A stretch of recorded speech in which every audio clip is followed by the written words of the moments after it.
Hi, and welcome to Why Australia. My name is Lisa Rossmeissl, owner of Boomerang Escapes and certified Aussie travel specialist with Australia Tourism. Here we are, another Sunday, almost at the end of 2019. And I'm coming to you every Sunday to share with you why you should be traveling to Australia. Especially should be looking at this now for your 2020 late in the year 2020 or 2021 plans, as Australia has been named the 2020 destination of the year.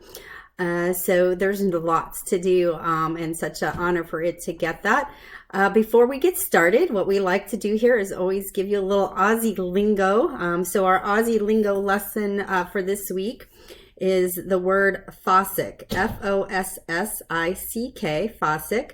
It originally meant to search or pick around for gold or gemstones, but is now used in the more general sense of searching for something.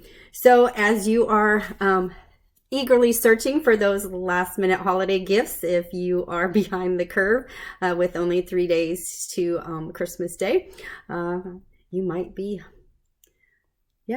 So fortunately, I'm pretty much done. I had to ship my things out. But today, being the end of the year and January and the kickoff of the new year coming in 2020, like I said, the destination of the year, I wanted to talk about a couple of events that seem to be the most requested events from my clients that are when they are going down there. And of course, there's events all year round, way too many for me to fit in a short little time slot that I come to you. But if you're ever interested in planning your trip around events, that's exactly what an Aussie expert like myself will do for you, is help to coordinate so that you are in the city, the town, whatever during that event. But as we are approaching January here, and of course, a lot of people ask for December, January, February travel. You're off for the holidays. Of course, though, it is peak season. And so that's something why I'm mentioning this now, is because peak season really involves a year of planning ahead, just to get the best accommodation availability, the best pricing, to make sure that you can actually have tickets for events. Two of the biggest events that I get requests for this time of year are, of course, Sydney's New Year's Eve. Is probably one of the most spectacular New Year's Eve's events.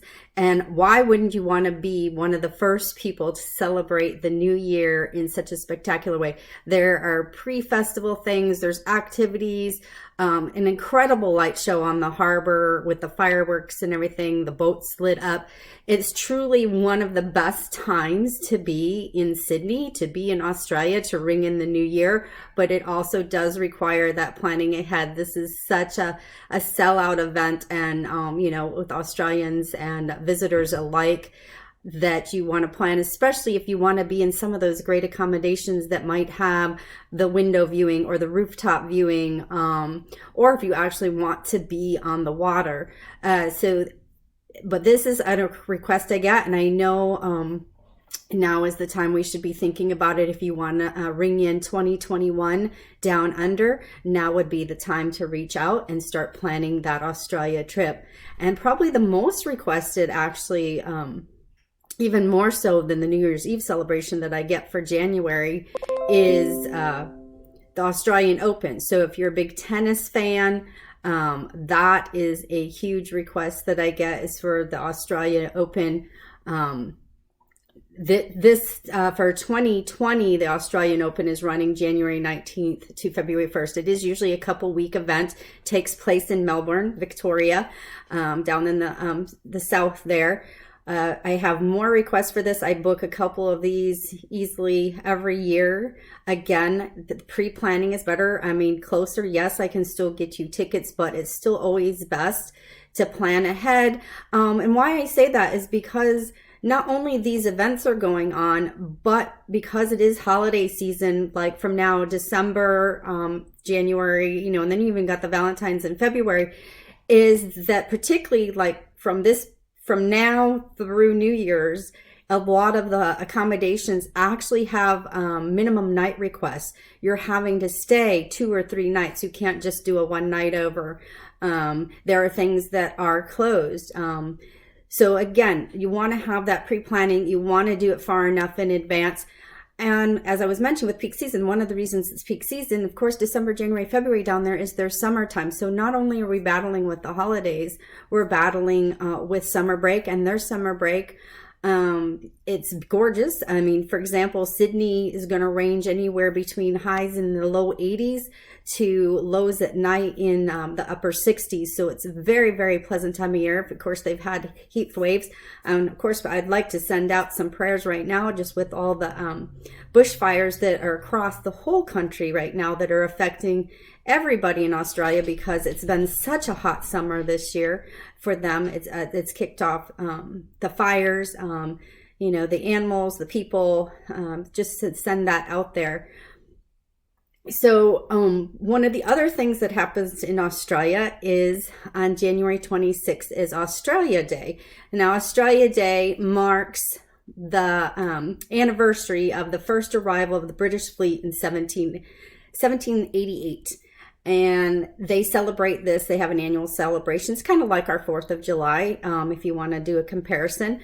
And the reason I bring that up is because this year and the past couple of years on Australia Day, I have been at the New York Times Travel Show. And I wanted to just mention to you this week, as you're making your plans for the new year, maybe to block out that last weekend there in January of the 24th, 25th, and 26th, you will find me at the New York Times Travel Show at the Javits Center in New York City.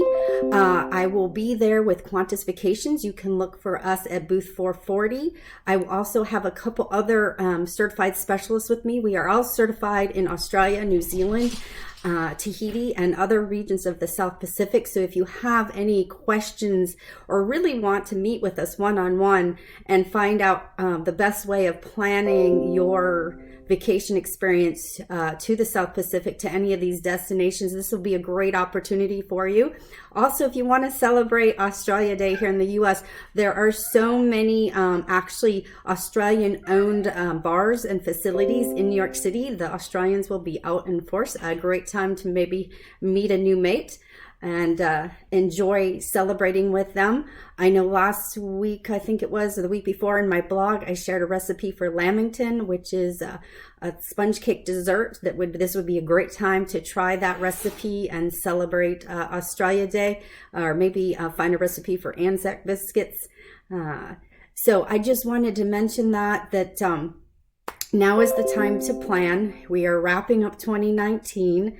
And if you're looking to go down under, let's start talking now. We can look at 2020, anything probably from midsummer on to 2021. It is not too early to start checking that out. Actually, I will be able to see the airfares for 2021 come February. And if you'd like to actually discuss all the wonderful things that I keep bringing to you on Sunday with Why Australia, come see me at the Javits Center for the New York Times Travel Show, January 24th to 26th at booth 440. So short and sweet today. I hope everybody is ready for the holiday. We will pop on again next Wednesday. I used to do this on Wednesday. Next Sunday with another Why Australia to close out 2019. And I hope to see you here on Facebook. Remember, any questions throughout the year, please use the comment section on beneath the video, or feel free to private message me right there on Facebook over on the right, or email Lisa at Boomerang Escapes. Again, have a wonderful season, and I will see you next week. Take care.